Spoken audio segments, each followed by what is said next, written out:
And welcome to Movie Well Media. It's me Noorjahan and ഇന്ന് എൻ്റെ കൂടെയുള്ളത് ഡോക്ടർ മുരളി കൃഷ്ണ മേനോനാണ്. വെൽക്കം. അപ്പോൾ ഡോക്ടർ, നമ്മൾ റീസെൻറ്റ് കുറച്ച് ഇയേഴ്സായിട്ട് ആണ് ഈ അമീബിക് മസ്തിഷ്ക ജ്വരം എന്ന് പറയുന്ന ഒരു പേര് തന്നെ കേൾക്കുന്നത്. അതിന് മുമ്പായിട്ട് നമ്മളങ്ങനെ കേട്ടിട്ടില്ല. ശരിക്കും എന്താണ് ഈ ഒരു ഡിസീസ്?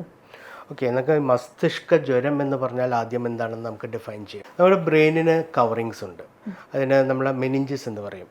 അപ്പോൾ ആ മെനിഞ്ചസിന് ഇൻഫെക്ഷൻ വരികയോ ആ മെനിഞ്ചസിന് ഇൻഫ്ലമേഷൻ വരികയോ സമയത്താണ് നമ്മൾ മെനിഞ്ചൈറ്റിസ് എന്ന് പറയുന്നത്.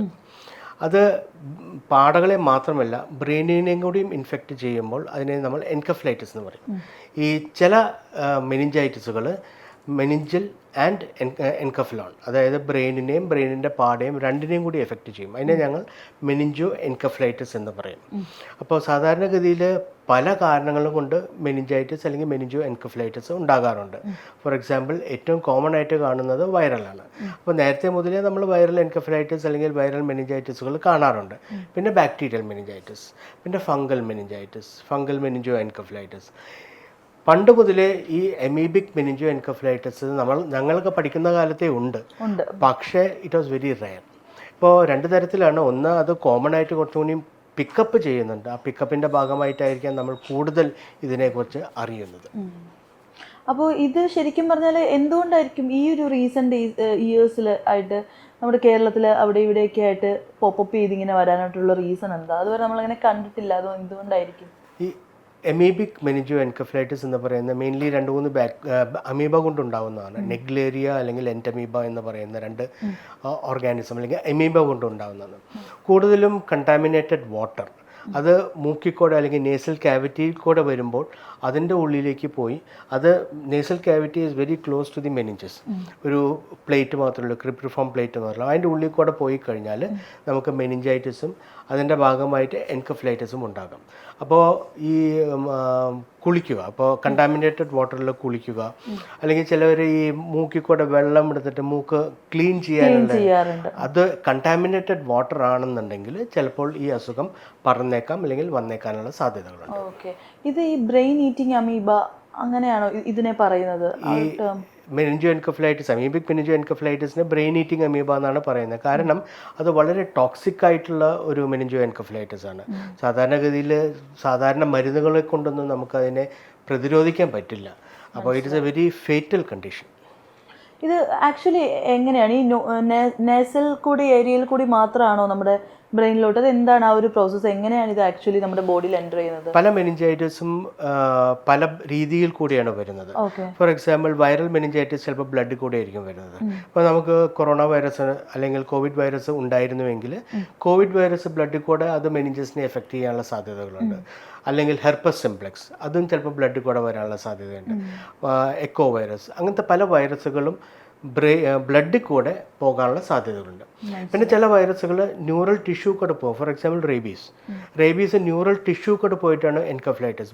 ബേസിക്കലി ഒരു ബ്രെയിൻ സ്റ്റെം എൻകഫ്ലൈറ്റിസ് ആണ് റേബീസ് കൊണ്ടുണ്ടാകുന്നത്. അത് ന്യൂറൽ ടിഷ്യൂ കൂടെയാണ് അത് ട്രാവൽ ചെയ്യുന്നത്. ചില ബാക്ടീരിയൽ ഇൻഫെക്ഷൻസ് ബ്ലഡ് കൂടെ വരാം. For example, pneumococcal meningitis.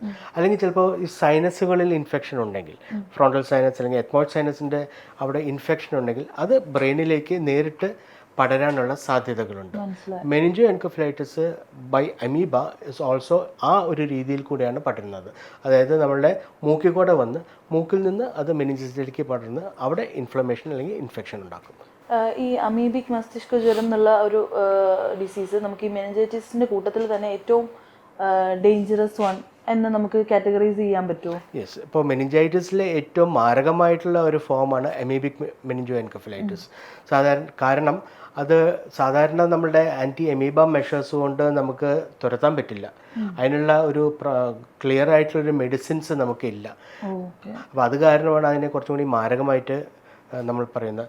ബാക്കി എല്ലാ മെനിഞ്ചൈറ്റിസും മാരകമാണ്. ഫോർ എക്സാമ്പിൾ, വൈറൽ മെനിഞ്ചൈറ്റിസ് അത്ര മാരകമല്ല, സെൽഫ് ലിമിറ്റിംഗ് ആണ്. ആ സാധാരണ നമുക്ക് വൈറൽ ഫീവർ വരുന്ന പോലെ അത് ചിലപ്പോൾ മാറിപ്പോകാറുണ്ട്. വൈറൽ എൻകഫ്ലൈറ്റിസ് ചിലപ്പോൾ അതുപോലെയല്ല. അത് ബ്രെയിനിനെ എഫക്റ്റ് ചെയ്യുമ്പോൾ അത് പല ഭാഗങ്ങളിലും അത് എഫക്റ്റ് ചെയ്തിട്ട് പല രീതിയിലുള്ള സിംറ്റംസ് ഉണ്ടാക്കാനുള്ള സാധ്യതയുണ്ട്. For example, herpes simplex encephalitis എന്ന് പറയുന്നത് ടെമ്പർ ലോബ്സിൽ വന്ന അത് ഓർമ്മക്കുറവ്, മറി, ഫിറ്റ്സ് ഇതെല്ലാം ഉണ്ടാക്കാനുള്ള സാധ്യതയുണ്ട്. അതേപോലെ തന്നെ ഈ എമീബിക് മെനിഞ്ചോ എൻകഫലൈറ്റിസ് ഇസ് ബേസിക്കലി ഒരു ടോക്സിക് കൈൻഡ് ഓഫ് മെനിഞ്ചൈറ്റിസ്. അത് നമുക്ക് ഇപ്പോഴത്തെ മെഡിസിൻസ് കൊണ്ട് വലിയ കാര്യമായിട്ടുള്ള ഇതില്ല. അപ്പോൾ നമുക്കിത് സർവൈവ് ചെയ്യുക പറഞ്ഞു കഴിഞ്ഞാൽ പോസിബിൾ ആണോ? അപ്രോപ്രിയേറ്റ് ആയിട്ടുള്ള ട്രീറ്റ്മെൻറ്റ് കൊടുക്കുക, നേരത്തെ തന്നെ കണ്ടുപിടിക്കാൻ പറ്റുക, നമ്മുടെ ആ ടോക്സിസിറ്റി കുറയ്ക്കാൻ പറ്റുമെങ്കിൽ, ഇൻഫ്ലമേഷൻ കുറയ്ക്കാൻ പറ്റുമെങ്കിൽ there are chances that they can survive. പക്ഷേ പൊതുവേ the mortality rate is very high. Okay. ഇതൊരു പേഴ്സൺ ടു പേഴ്സൺ, നമ്മളിപ്പോൾ ഒരു അഫക്റ്റഡ് പേഴ്സൺ ആയിട്ട് ഡയറക്റ്റ് കമ്മ്യൂണിക്കേഷൻ ചെയ്തു കഴിഞ്ഞാലുള്ള പ്രോബ്ലംസ് എന്തൊക്കെയായിരിക്കും? സാധാരണഗതിയിൽ amoebic meningo encephalitis direct person to പേഴ്സണുള്ള ചാൻസ് വളരെ കുറവാണ്. കാരണം അതിൻ്റെ പോർട്ടൽ ഓഫ് എൻട്രി മൂക്കിക്കൂടെയാണ്. അപ്പോൾ മൂക്കിക്കൂടെ അമീബ കയറണമെങ്കിൽ അതിന് ഇൻഫെക്റ്റഡ് ആയിട്ടുള്ള എന്തെങ്കിലും വാട്ടറോ അല്ലെങ്കിൽ കണ്ടാമിനേറ്റഡ് വാട്ടർ ഉണ്ടെങ്കിലേ പറ്റുള്ളൂ. ചില മെനിഞ്ചൈറ്റിസുകൾ അങ്ങനെയല്ല. ഫോർ എക്സാമ്പിൾ വൈറൽ എൻകഫലൈറ്റിസ് അല്ലെങ്കിൽ വൈറൽ മെനിഞ്ചൈറ്റിസ് നമുക്ക് ഇപ്പോൾ വായു കൂടെ പടർന്ന് കോവിഡ് വന്ന് അതിൻ്റെ മെനിഞ്ചൈറ്റിസ് വരാം. അല്ലെങ്കിൽ ന്യൂമോകോക്കൽ മെനിഞ്ചോകോക്കൽ മെനിഞ്ചൈറ്റിസ് എന്ന് പറയുന്ന ഒരു എപ്പിഡമിക് ആയിട്ടുണ്ട്. അത് സാധാരണഗതിയിൽ നമുക്ക് വായു കൂടെയും പടരാനുള്ള സാധ്യതകളുണ്ട്. മനസ്സിലായി. ഇപ്പം റീസെൻറ്റ് ഡേയ്സ് ആയിട്ട് കൊച്ചിയിലും കുറച്ച് പേർക്ക് റിപ്പോർട്ട് ചെയ്തിട്ടുണ്ടെന്ന് കണ്ടിരുന്നു. അപ്പോൾ ശരിക്കും പറഞ്ഞാൽ ഇത് കേരളത്തിലാണെങ്കിൽ പോലും നേരത്തെ എക്സിസ്റ്റിംഗ് ആയിട്ട് ഉണ്ടായിട്ടും നമ്മൾ കണ്ടുപിടിക്കാനായിട്ട് വൈകിയതാണോ? It is possible. കാരണം ഇപ്പോൾ നമ്മുടെ പിക്കപ്പ് റേറ്റ് കുറച്ചുകൂടി കൂടുതലായിട്ടുണ്ട്. നമ്മൾ CSF ചെയ്ത് അതിൽ ഡെമോൺസ്ട്രേറ്റ് ചെയ്യണം. അതിൽ നമ്മൾ അമീബ ഡെമോൺസ്ട്രേറ്റ് ചെയ്ത് കഴിഞ്ഞാൽ മാത്രമേ അത് നമ്മൾ അമീബിക് മെനിഞ്ചോ എൻകഫലൈറ്റിസ് എന്ന് പറയാൻ പറ്റുള്ളൂ. അപ്പോൾ അതിനുള്ള ഇപ്പോൾ നമ്മൾ കൂടുതലായിട്ട് കണ്ടു തുടങ്ങുമ്പോൾ നോക്കുന്ന ഡോക്ടർമാർക്കും പെത്തോളജിസ്റ്റുകൾക്കും അമീബയെ നമുക്ക് തപ്പാനുള്ളൊരു സാഹചര്യമുണ്ട്. അപ്പോൾ എപ്പോഴും നമുക്ക് അമീബയെ കണ്ടോളണം എന്നില്ലല്ലോ. ഇല്ല. അപ്പോൾ അത് കണ്ടു കഴിഞ്ഞാൽ it makes a lot of difference. മനസ്സിലായി. അപ്പോൾ ഇതിനു മുമ്പ് മേ ബി ഉണ്ടായിട്ട് നമ്മൾ പിക്കപ്പ് ചെയ്യാത്തത് ആയിരിക്കാം. അതെ, ഉറപ്പ് നമുക്ക് പറയാൻ പറ്റില്ല. ഇപ്പൊ നമ്മൾ ശരിക്കും ഇതിന്റെ ഒരു കോഴ്സ് എങ്ങനെയായിരിക്കും? നമ്മൾ ഈ സ്വിമ്മിംഗ് പൂള് യൂഷ്വലി ഉള്ള സ്വിമ്മിംഗ് പൂളിലൊക്കെ യൂസ് ചെയ്താലും ഇത് യൂഷ്വൽ സ്വിമ്മിംഗ് പൂളിൽ കണ്ടാമിനേറ്റഡ് ആണെങ്കിൽ യു ക്യാൻ ഹാവ് ചാൻസസ്. അപ്പം നമ്മൾ സാധാരണ സ്വിമ്മ് ചെയ്യുമ്പോൾ നമ്മൾ മൂക്കിക്കൂടെ വെള്ളം വരാറില്ല. പക്ഷെ മൂക്കിക്കൂടെ കണ്ടാമിനേറ്റഡ് വെള്ളം പോയി അത് നേരെ സൈനസിലേക്കോ അല്ലെങ്കിൽ അവിടേക്കോ പോയി കഴിഞ്ഞാൽ മാത്രമേ ഈ ഒരു സിറ്റുവേഷൻ വരുള്ളൂ. അപ്പോൾ ജസ്റ്റ് സ്വിമ്മിങ് മാത്രം കൊണ്ട് ഇത് വരില്ല. പക്ഷേ you have to be careful. അത് ശരിക്കും വാട്ടർ ഡിസ്ഇൻഫെക്റ്റ് ചെയ്യണം. It's going to be a public health problem. ആ പബ്ലിക് ഹെൽത്ത് പ്രോബ്ലത്തിനെ എങ്ങനെയാണ് നമ്മൾ സിറ്റുവേഷൻ മനസ്സിലാക്കിയിട്ട് ഡീകണ്ടാമിനേറ്റ് ചെയ്യുക എന്നുള്ള പഠിച്ചിട്ട് വേണം സ്വിമ്മിംഗ് പൂളിൽ നമ്മൾ ഡീകണ്ടാമിനേറ്റ് ചെയ്യണം അല്ലെങ്കിൽ ഡിസ്ഇൻഫെക്റ്റ് ചെയ്യണം. അതെ. അതുപോലെ തന്നെ കുറേ ഫേക്ക് പോസ്റ്റേഴ്സ് ആണോന്ന് എനിക്കറിയില്ല, ചില ഡീറ്റെയിൽഡ് പോസ്റ്റുകൾ ഇങ്ങനെ വരുന്നുണ്ടായിരുന്നു. നമ്മൾ ഷവർ ചെയ്യുമ്പോഴും വീട്ടിൽ നമ്മുടെ ടാങ്കിൽ നിന്ന് വരുന്ന വെള്ളം പോലും നമ്മൾ കെയർഫുൾ ആയിരിക്കണം, അങ്ങനെയൊക്കെ വന്നിട്ടുണ്ടായിരുന്നു. അതിലെന്തെങ്കിലും ഇതിപ്പോൾ എൻ്റെ വീട്ടിലും ഇതുപോലെ തന്നെ സംഭവിച്ചത്. നമ്മുടെ ഭാര്യ ചോദിച്ചു, ഇപ്പം നമ്മുടെ വെള്ളത്തിൽ നിന്ന് നമ്മൾ യൂസ് ചെയ്യുന്ന ടാങ്കിൽ നിന്ന് വരുന്നു.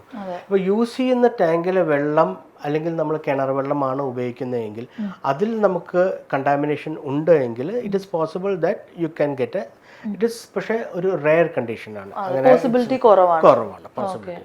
നമ്മൾ ഈ മെഡിസിനിൽ എപ്പോഴും പ്രോബബിലിറ്റി ആൻഡ് പോസിബിലിറ്റിയെ കുറിച്ചിട്ടാണ് ചിന്തിക്കുക. അപ്പോൾ പ്രോബബിലിറ്റി നമുക്ക് കുറവാണെന്ന് മാത്രമേ പറയാൻ പറ്റില്ല, ഇല്ല എന്ന് തീർത്തും പറയാൻ പറ്റില്ല. അതിനും ഒരു ചാൻസ് ഉണ്ട്. കണ്ടാമിനേറ്റഡ് ആണെങ്കിൽ ചിലപ്പോൾ ചാൻസ് ഉണ്ടാവും. ഓക്കെ. അപ്പോൾ നമ്മൾ വീട്ടിലൊക്കെ ആണെങ്കിൽ പോലും ബേസിക്കലി എന്തൊക്കെ പ്രിക്കോഷൻസ് എടുക്കണം? വെള്ളം നല്ലോണം തിളപ്പിക്കുക, പിന്നെ സോഴ്സ് ഡീകണ്ടാമിനേറ്റ് അല്ലെങ്കിൽ ഡീസിൻഫെക്റ്റ് ചെയ്യുക, ക്ലോറിനേറ്റ് ചെയ്യുക. പബ്ലിക് ഹെൽത്ത് അതോറിറ്റീസായിട്ട് നമ്മൾക്ക് സമ്പർക്കം ചെയ്തു കഴിഞ്ഞാൽ എങ്ങനെ ഡിസിൻഫെക്റ്റ് ചെയ്യണം, എങ്ങനെ ഡീകണ്ടാമിനേറ്റ് ചെയ്യണം എന്ന് അവർക്ക് കൂടുതലായിട്ട് പറയാൻ പറ്റും. അതെ. ഈ ഇതുപോലെയുള്ള പോസ്റ്റുകളൊക്കെ കണ്ടിട്ടാണെങ്കിലും ആളുകളുടെ ഇടയിൽ ഒരു പാനിക് സിറ്റുവേഷൻ പെട്ടെന്ന് ഉണ്ടാവും. ഇപ്പോൾ കൊച്ചിയിൽ റിപ്പോർട്ട് ചെയ്തിട്ടുണ്ട് എന്നൊക്കെ കാണുകയാണെങ്കിൽ അങ്ങനത്തെയുള്ള ആളുകളോട് ഡോക്ടറിന് എന്താ പറയാനുള്ളത്? Any disease produces panic. അതാണ് ബേസിക് ഒരു ഹ്യൂമൻ നേച്ചർ എന്ന് പറയുന്നത്. അപ്പോൾ കോവിഡ് വന്നപ്പോഴും എല്ലാവരും ആദ്യം പാനിക് ചെയ്തു. പിന്നെ അത് നമ്മൾ കൂടുതൽ അതിനെക്കുറിച്ച് അറിയും തോറും ആദ്യം ഒരു മാസം നമ്മൾ പേഷ്യൻറ്റിനെ ഐസൊലേറ്റ് ചെയ്തു, പിന്നെ അത് 2 ആഴ്ചയായി, പിന്നെ ഒരാഴ്ചയായി. അപ്പോൾ നമ്മളത് കൂടുതൽ പഠിക്കും തോറും നമ്മൾക്ക് ആ അസുഖത്തിനെ കുറിച്ച് കൂടുതൽ മനസ്സിലാക്കുകയും പാനിക്ക് കുറയ്ക്കുക. ഒരു അസുഖം വന്നാൽ പാനിക്ക് ചെയ്യാതിരിക്കുക, അതിനെക്കുറിച്ച് അറിയുക, അറിഞ്ഞതിന് ശേഷം അതിനെക്കുറിച്ചിട്ട് വെറുതെ ആവശ്യമില്ലാത്ത പോസ്റ്റുകൾ ഇടരുത് എന്നുള്ളതാണ് എൻ്റെ അഭിപ്രായം. ഈ നമ്മുടെ ക്ലൈമറ്റ്, അതുപോലെ ടെമ്പറേച്ചർ, ഇതിലൊക്കെ വരുന്ന വേരിയേഷൻ ഈ ഇത്തരം ഡിസീസുകളുടെ പെട്ടെന്നുള്ളൊരു വർധനവിന് കാരണമാവുന്നുണ്ടോ? അമീബ എവിടെ സർവൈവ് ചെയ്യുന്നു, അമീബയ്ക്ക് സർവൈവ് ചെയ്യാനുള്ള കണ്ടീഷൻസിൽ if that climate produces this thing that it can survive in this particular environment, പ്രത്യേകിച്ച് മോയ്സ്ചർ കൂടുതലുള്ള എൻവയറമെൻറ്റ്, ഹ്യൂമിഡിറ്റി കൂടുതലുള്ള എൻവയറമെൻറ്റിൽ, then certainly the amoeba can replicate. അപ്പോൾ ഇങ്ങനെ അമീബ റിപ്ലിക്കേറ്റ് ചെയ്യുമ്പോൾ ഒരു അമീബ 2 അമീബയാവും, 2 amoeba 4, 4 8. So it is going to be a logarithmic expansion. അപ്പോൾ multiple ആയിട്ട് വരും. ഒരു അമീബ മാത്രമല്ല ഒരു അസുഖം ഉണ്ടാക്കുന്നത്. മനസ്സിലായി. ഇതിൻ്റെ ഒരു ഏർലി സിംറ്റംസ് എങ്ങനെയായിരിക്കും? പലരും മേ ബി മെനിഞ്ചൈറ്റിസ് ആണെന്ന് കരുതി തെറ്റിദ്ധരിക്കപ്പെടാമല്ലോ. അപ്പോൾ ഏർലി സിംറ്റംസ് എന്തൊക്കെയായിരിക്കും? മെനിഞ്ചൈറ്റിസിൻ്റെ എല്ലാ സിംറ്റംസും ഒരേപോലെയാണ്. Whether it is viral meningitis, bacterial meningitis, fungal, amoebic. തലവേദന, ഛർദി, പനി, ഇത് മൂന്നുമാണ് സാധാരണഗതിയിൽ നമുക്ക് മെനിഞ്ചൈറ്റിസിൻ്റെ ഒരു സിംറ്റംസ് ആയിട്ട് പറയുന്നത്. ഇത് പക്ഷേ ഏതൊരു വൈറൽ ഫീവറും ഏതൊരു പനിയുടെ കൂടെയും നമുക്ക് കാണാറുള്ളതാണ്. അപ്പോൾ അത് കൂടാതെ ചിലപ്പോൾ തലവേദന മാറാതെ നിൽക്കും. അപ്പോൾ സാധാരണ പനിയുടെ കൂടെയുള്ള തലവേദന 1-2 ദിവസത്തിൽ മാറാറുണ്ട്. അല്ലെങ്കിൽ പനി ചിലപ്പോൾ 1-2 ദിവസത്തിൽ വൈറൽ പനി മാറാറുണ്ട്.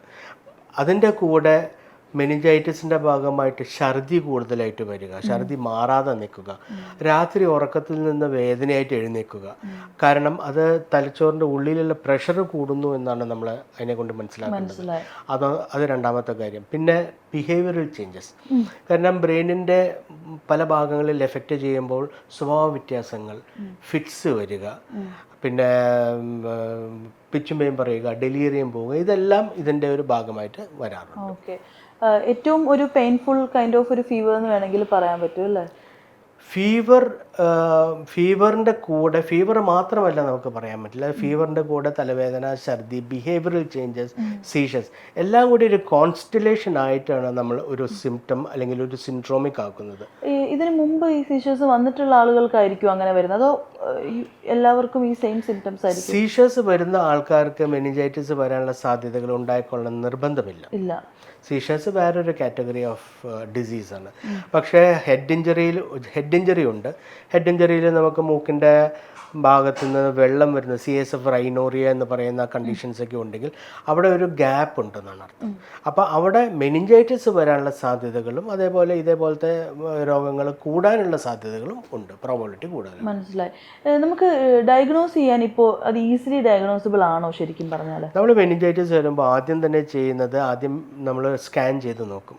CT സ്കാനിങ്ങോ അല്ലെങ്കിൽ MRI സ്കാനിങ്ങോ, അതിൻ്റെ കൂടെ കോൺട്രാസ്റ്റ് സ്കാനിങ്ങോ ചെയ്യും. എന്നാലേ നമുക്ക് മെനിഞ്ചൈറ്റിസ് ക്ലിയർ ആയിട്ട് മനസ്സിലാക്കാൻ പറ്റുള്ളൂ. അത് കഴിഞ്ഞിട്ട് അടുത്തത് എന്ന് പറയുന്നത് CSF ആണ്. അപ്പോൾ CSF നമ്മൾ, അതായത് സെറിബ്രോസ്പൈനൽ ഫ്ലൂയിഡ് ലംബാർ പങ്ക്ചർ ചെയ്തിട്ട് അതിൽ നിന്ന് ഫ്ലൂയിഡ് എടുത്ത് അത് മൈക്രോസ്കോപ്പിൽ കൂടെ നോക്കി അതിൽ സെൽസ് ഉണ്ടോ, ഇൻഫ്ലമേഷൻ ഉണ്ടോ, ന്യൂട്രോഫിൽസ് ഉണ്ടോ, ലിംഫോസൈറ്റ്സ് ഉണ്ടോ, അമീബയുണ്ടോ, വേംസ് ഉണ്ടോ, ഇതെല്ലാം നമുക്ക് നോക്കാൻ പറ്റുന്നു. ബാക്ടീരിയ ഉണ്ടോ, കൾച്ചർ ചെയ്ത് നോക്കാവുന്നതാണ്. ഇപ്പോൾ നമ്മൾ അമീബയെ കാണുകയാണ് അല്ലെങ്കിൽ ബാക്ടീരിയയെ കാണുകയാണെങ്കിൽ that means that it is quite obvious that he has a meningitis by this organism. ഈ ഒരു പാനിക് സിറ്റുവേഷൻ പെട്ടെന്ന് ആളുകളിൽ ക്രിയേറ്റ് ആവുമല്ലോ. അതായത് ഓൾറെഡി നമുക്ക് എല്ലാവർക്കും ഇത് അത്യാവശ്യം റെയർ ആണെന്നറിയാം, സർവൈവിങ് റേറ്റ് കുറവാണെന്നറിയാം. അപ്പോൾ ഈ ഒരു പേടി കൂടുന്നതും നമ്മുടെ ശരീരത്തിന് ഇത് മോശമായിട്ട് വേഗം അഫക്റ്റ് ചെയ്യാനായിട്ടുള്ള ചാൻസസ് ഉണ്ടോ? പേടി കൂടുന്നത് സാധാരണഗതിയിൽ നമ്മുടെ ഇമ്മ്യൂണിറ്റി വലിയ കാര്യമായിട്ട് ബാധിക്കില്ല. പക്ഷെ നമ്മളൊരു പാനിക് സിറ്റുവേഷൻ ഉണ്ടാക്കും.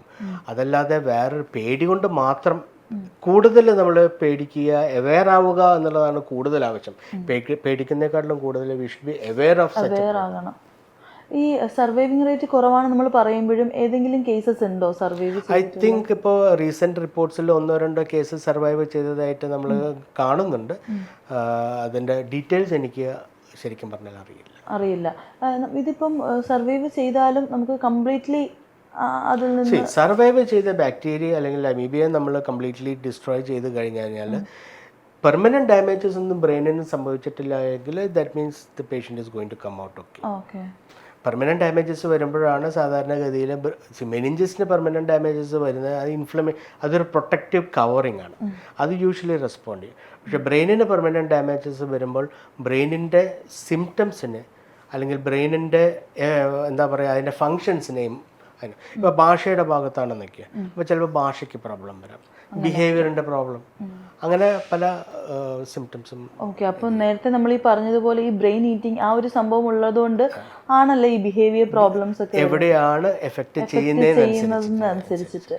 യൂഷ്വലി ഫ്രോണ്ടൽ ലോബ് എന്ന് പറയുന്ന ഭാഗത്താണ്. ഫ്രോണ്ടൽ മെനിഞ്ചൈറ്റിസ് ആണ് സാധാരണ ഏറ്റവും കൂടുതലായിട്ട് വരുന്നത്, അവിടെയാണ് സാധാരണ. അപ്പോൾ അവിടെ ഇൻ്റലിജൻസ്, ജഡ്ജ്മെൻറ്റ്, ടാക്ട്, ബിഹേവിയർ, പിന്നെ ഫിറ്റ്സ്, ഇതെല്ലാം ഇതിൻ്റെ ഭാഗമായിട്ട്. മനസ്സിലായി. ഇപ്പോൾ കറൻ്റ്ലി ഇതിനിപ്പോൾ ഒരു പ്രോപ്പർ ട്രീറ്റ്മെൻറ്റ് എന്ന് പറഞ്ഞൊരു സംഭവം ഉണ്ടോ? ഉണ്ട്, ആൻറ്റി എമീബ നമുക്ക് ഉണ്ട്. പക്ഷേ ഈ ടിപ്പിക്കൽ എന്താ പറയുക എമീബയ്ക്ക് ഒരു anti amoeba treatment is very very uncommon.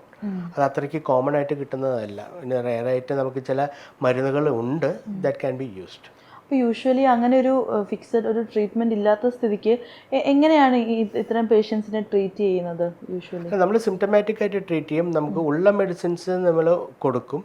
പിന്നെ സിംറ്റമാറ്റിക് ആയിട്ട് ട്രീറ്റ്മെൻറ്റ് ഫിറ്റ്സിനെ കൺട്രോൾ ചെയ്യുക, തലച്ചോറിൻ്റെ പ്രഷറിനെ നമ്മൾ കൺട്രോൾ ചെയ്യുക, തലച്ചോറിൻ്റെ പ്രഷർ കുറയ്ക്കുക, ആൻറ്റി എമീബ മെഷേഴ്സ് നമ്മൾ യൂസ് ചെയ്യുക. ഇതൊക്കെയാണ്. എഡീമ കുറയ്ക്കുക, അതായത് നീർക്കെട്ട് കുറയ്ക്കുക, ഇതെല്ലാം നമ്മൾ. ഇപ്പോൾ നമ്മുടെ മെഡിക്കൽ ഫീൽഡ് എന്ന് പറയുമ്പോഴത്തേക്ക് ഓരോ ദിവസവും ഇമ്പ്രൂവ് ആയി വന്നുകൊണ്ടിരിക്കുന്നതാണ്. അപ്പോൾ ഇതിനും ഒരു 100% ക്യൂറബിൾ ആയിട്ടുള്ള ഒരു ട്രീറ്റ്മെൻറ്റ് മെത്തേഡ് വരാനായിട്ടുള്ള chances? Yes, that is probably in the pipeline. അത് നമുക്ക് പറയാൻ പറ്റില്ല. അത് റിസർച്ചിൽ കൂടിയേ നമുക്ക് പറയാൻ പറ്റുള്ളൂ ഏത് ആൻറ്റി എമീബ മെഷേഴ്സാണ് നമുക്ക് ഇതിനെ കൂടുതൽ എഫക്റ്റീവ് ആകുക എന്നുള്ളത്. As it is for now, take precautions, be aware. ഇപ്പോൾ നമ്മൾ കേരളത്തിൽ വന്നപ്പോഴാണ് നമ്മൾ ഇതിനെ പറ്റിയിട്ട് അറിഞ്ഞത്.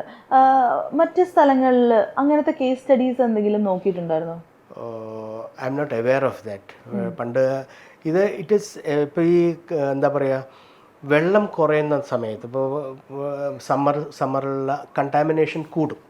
അങ്ങനെയുള്ള സമയത്ത് ഇപ്പോൾ കുളത്തിലോ അല്ലെങ്കിൽ അവിടെയൊക്കെ പോയിട്ട് കുളിക്കുന്ന സമയത്ത് ചിലപ്പോൾ ഇത് വരാനുള്ള സാധ്യതകൾ കൂടും. നമ്മുടെ നാട്ടിൽ വെള്ളം അത്രയ്ക്കുള്ളൊരു പ്രോബ്ലം ആയിരുന്നില്ല. ഇപ്പോൾ വെള്ളത്തിന് ക്ഷാമം വരുന്ന സമയത്തായിരിക്കാം ചിലപ്പോൾ കൂടുതലായിട്ട് ഉണക്ക് കാലങ്ങളിലൊക്കെ അല്ലേ. ഇപ്പോൾ നമ്മുടെ നാട്ടിലൊക്കെ കൂടുതലും കണ്ടുവരുന്നതാണ്. ഇപ്പം ഒരു പനിയുടെ സിംറ്റംസ് ഒക്കെ വന്നു കഴിഞ്ഞാൽ ജലദോഷം എന്ന് മനസ്സിലാക്കിയിട്ട് ഒരു ഡോളോ, പാരസെറ്റമോൾ ഒക്കെ കഴിക്കുന്നത്. അപ്പോൾ ഇത്തരം മെഡിസിൻസ് കഴിക്കുമ്പോഴത്തേക്ക് നമ്മുടെ സിംറ്റംസിനെ അത് അടക്കി വെച്ചിട്ട് ശരിക്കുമുള്ള അസുഖം ഡയഗ്നോസ് ചെയ്യാൻ വൈകുന്നതായിട്ട് തോന്നിയിട്ടുണ്ടോ?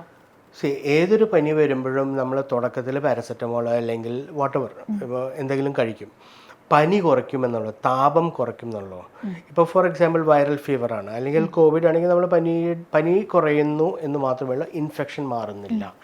ഇപ്പോൾ 1-2 ദിവസം കഴിഞ്ഞിട്ടും പനി മാറാതിരിക്കുകയോ അല്ലെങ്കിൽ കൂടുതൽ സിംറ്റംസ് വരികയോ കൂടുതൽ പ്രോഗ്രസീവായിട്ട് അത് മാറുകയോ അങ്ങനെ വരുമ്പോൾ ഇറ്റ് ഈസ് പെർട്ടിനൻറ്റ് ദാറ്റ് അതൊരു ഡോക്ടറെ കാണിച്ചിട്ട് അത് എന്തുകൊണ്ടാണ് മാറാതെ നിൽക്കുന്നത്, വേറെ വല്ലതും നമ്മൾ മിസ് ചെയ്യുന്നുണ്ടോ എന്നുകൂടി നമുക്ക് നോക്കേണ്ടതായിട്ടുണ്ട്. പ്രത്യേകിച്ച് ഈ ഇമ്മ്യൂണോ സപ്രസ്ഡ് ആയിട്ടുള്ള ആൾക്കാർ, പ്രതിരോധ ശക്തി കുറയുന്ന ആൾക്കാർ, ഡയബറ്റീസ് ഉള്ള ആൾക്കാരൊക്കെ ഇതിൽ സൂക്ഷിക്കേണ്ടതാണ്. മനസ്സിലായി. നമ്മൾ ഏർലി ഡയഗ്നോസ് ചെയ്യുന്നത് എത്രത്തോളം ലൈഫ് സേവിങ്ങിന് ഇമ്പോർട്ടൻ്റ് ആയിരിക്കും? ഏതൊരു അസുഖവും ഏർലി ആയിട്ട് നമ്മൾ കണ്ടുപിടിച്ചു കഴിഞ്ഞാൽ treatment will be more effective. ഇപ്പോൾ ട്രീറ്റ്മെൻറ്റ് ഇല്ലാത്തൊരു അസുഖത്തിനെ നമുക്ക് ഏർലി കണ്ടുപിടിച്ചാലും എങ്കിലും നമുക്ക് കുറേ എല്ലാം ഇത് മാനേജ് ചെയ്യാൻ പറ്റുന്നതാണ്. അപ്പോൾ ഈ അവെയറായിട്ട് കൂടുതലായിട്ട് നമ്മൾ പരിശോധനകൾ നടത്തി കഴിഞ്ഞാൽ നമ്മൾ ഇത് കണ്ടുപിടിക്കാൻ എളുപ്പമാകും. ഞാൻ കണ്ടിരിക്കുന്ന ഒരു പ്രോബ്ലം എന്താണെന്ന് വെച്ച് കഴിഞ്ഞാൽ, നമ്മൾ പേഷ്യൻസിൻ്റെ അടുത്ത് പറയുന്നത് മെനിഞ്ചൈറ്റിസ് ആണ്, ഇതിന് നീര് കുത്തിയെടുത്ത് പരിശോധിക്കണം എന്ന് പറയുമ്പോൾ പലരും സമ്മതിക്കാറില്ല. അതാണ് പ്രോബ്ലം. അപ്പോൾ അത് കിട്ടാണ്ടത് ഞങ്ങൾക്ക് ഡയഗ്നോസ് ചെയ്യാനും ബുദ്ധിമുട്ടാണ്. അപ്പോൾ ഇറ്റ് ഇസ് ഓൾവേസ് പെർട്ടിനന്റ്. ഒരു MRI ചെയ്തുകൊണ്ടോ ഒരു CT ചെയ്തുകൊണ്ടോ നമുക്ക് മെനിഞ്ചൈറ്റിസ് കണ്ടുപിടിക്കാൻ പറ്റില്ല. അതിന് CSF തന്നെ ചെയ്യണം. ഓക്കെ. ഇത് പെയിൻഫുൾ പ്രൊസീജിയർ ആണോ? It's A simple procedure. നമ്മൾ സാധാരണ ലോക്കൽ അനസ്തീഷ്യയിലാണ് ചെയ്യുന്നത്. നട്ടലിൽ നിന്ന് നീര് കുത്തിയെടുത്തിട്ട് ബ്രെയിനിലെ ഫ്ലൂയിഡ് നട്ടലിലത്തെ ഫ്ലൂയിഡിലേക്ക് വരുന്നതാണ്. അപ്പോൾ അത് ഞങ്ങൾക്ക് കളക്ട് ചെയ്ത് കഴിഞ്ഞാൽ വി വിൽ നോ ഇൻഫ്ലമേഷൻ അല്ലെങ്കിൽ ഇൻഫെക്ഷൻ. അതെ. അപ്പോൾ അതിൽ പല പേഷ്യൻസും സമ്മതിക്കില്ല, ചിലപ്പോൾ വില്ലിങ് ആവാറില്ല. പേടി കൊണ്ടായിരിക്കാം എന്നാണ് എനിക്ക് തോന്നുന്നത്. നമ്മൾ എത്ര മനസ്സിലാക്കിയാലും ചിലപ്പോൾ പേടി കൊണ്ട് ചിലപ്പോൾ മനസ്സിലാക്കാൻ ബുദ്ധിമുട്ട്. മനസ്സിലായി. അപ്പോൾ ഇപ്പോൾ എല്ലാവരും ഈ ഒരു അസുഖത്തിനെ പേടിച്ചിരിക്കുന്ന കൂട്ടത്തിലായിരിക്കും. അപ്പം ബേസിക് പ്രിവെൻഷൻസ് നമുക്ക് എന്തൊക്കെ എടുക്കാൻ പറ്റും? ബേസിക് പ്രിവെൻഷൻസ് കണ്ടാമിനേറ്റഡ് ആണെന്ന് തോന്നുന്ന വാട്ടറിൽ, ഡേർട്ടി വാട്ടറിൽ കുളിക്കാതിരിക്കുക, അതൊന്ന്. രണ്ടാമത്തത് നമ്മൾ മൂക്കിക്കൂടെ ഈ വലിച്ചു കയറ്റി ക്ലീൻ ചെയ്യുന്നത്, നല്ല വെള്ളം ഡിസ്റ്റിൽഡ് വാട്ടറൊക്കെ ആണെങ്കിൽ നന്നായിരിക്കും, that will be good. Contaminated ആയിട്ടുള്ള പൈപ്പോ അല്ലെങ്കിൽ കിണർ വെള്ളമോ ഉപയോഗിക്കാതിരിക്കും. അപ്പോൾ prevention is better than cure എന്ന് മാത്രമല്ല, prevention is cheaper than cure also. അതെ. അപ്പോൾ എന്തായാലും ഡോക്ടർ ഒരുപാട് ഇൻഫോർമേഷൻസ് നമുക്ക് ഷെയർ ചെയ്തു. Thank you so much. Thank you very much.